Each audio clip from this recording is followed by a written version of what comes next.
Two religious concepts. Manulangi. Among the practices relating to meals, there is the giving of food from the hand Manulangi Sifoto to a.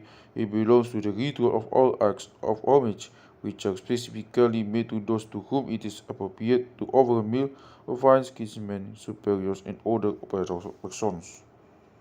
For instance, at a wedding, the party of the bridegroom, thus the Vergouwen performs the Manulangi ritual towards the bride's father and mother.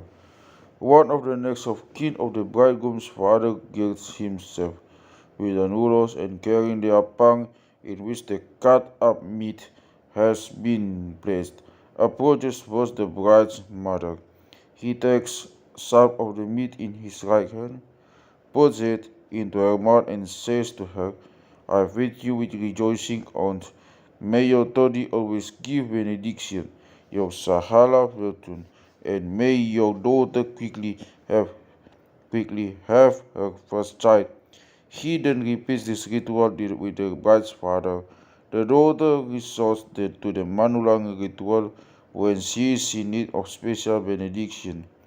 If she has no children, when she becomes pregnant and wishes to receive an ulos nitondi, if all the children die in succession, in short, when it is necessary for her to be the object of benediction diupa, she turns to her parents or other hula-hula and expresses her particular respect towards their sahala by the Manulang ritual, thereby asking for their blessing.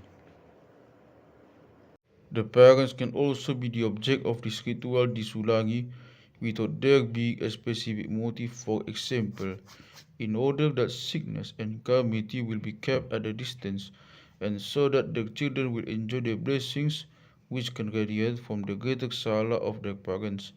It can also be done on the order of a datu. In the same way, a pupil feeds his teacher or subordinate his superior if either desires that some of the sahala of the order be transmitted to him. The manulangi of a father on his deathbed is of importance since he can thereby be activated into expressing the last pronouncement of his blessing on his children. When this form of manulangi is to take place, all the children together prepare the meal sulang-sulang that is to be served to their father. Each child offers some food to him 3 times and addresses him in affectionate terms. The comments he then gives the Tona instruction for his descendants are binding on all concerned.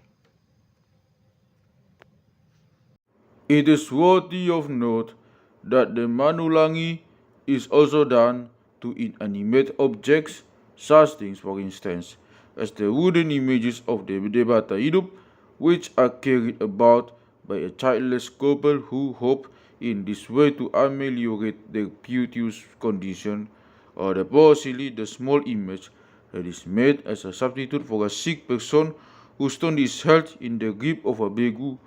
It is also done when the antidotes pagak against sickness made by the datu are used, or if they have lost their efficacy because they have not been used for a long time, and when the bones of an ancestor are dug up and removed to another resting place, the skull is disulangi, etc.